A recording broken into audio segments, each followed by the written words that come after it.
નોર્વેમાં મહિલા પત્રકારે સવાલ પૂછ્યો, મોદીએ ચૂપચાપ ચાલતી પકડી. રાહુલે કહ્યું, દુનિયાના સવાલોથી પીએમ ભાગે છે. નોર્વેની પત્રકારે કહ્યું, આવી આશા નહોતી. મારું કામ સરકારને સવાલ પૂછવાનું છે. વડાપ્રધાન નરેન્દ્ર મોદીના નોર્વે પ્રવાસ દરમિયાન એક મહિલા પત્રકારના સવાલોનો જવાબ ન આપવા પર રાહુલ ગાંધીએ ટિપ્પણી કરી. તેમણે લખ્યું, જ્યારે દુનિયા એક કોમ્પ્રોમાઇઝ પીએમને કેટલાક સવાલોથી ગભરાઈને ભાગતા જુએ છે, ત્યારે ભારતની છબી પર શું અસર પડશે?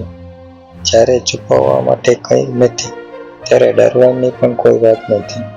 તેમણે નોર્વેની મહિલા પત્રકાર હેલીલિંગનું એક્સ પોસ્ટ શેર કરતા આ બધું લખ્યું હતું.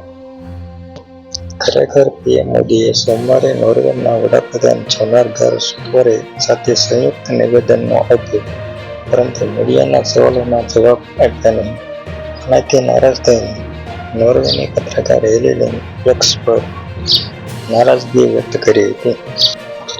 આ પછી તે પત્રકાર ભારતીય વિદેશ મંત્રાલય પ્રેસ બ્રીફિંગમાં પણ પહોંચી, જ્યાં તેમને ભારતીય અધિકારીઓ સાથે બોલાચાલી થઈ. ખરેખર આ મામલો ત્યારે શરૂ થયો જ્યારે ઓસ્લોમાં નોર્વેના વડાપ્રધાન સાથેની જોઈન્ટ પ્રેસ કોન્ફરન્સ પછી મોદી સવાલોના જવાબ આપ્યા વિના ત્યાંથી નીકળી ગયા હતા.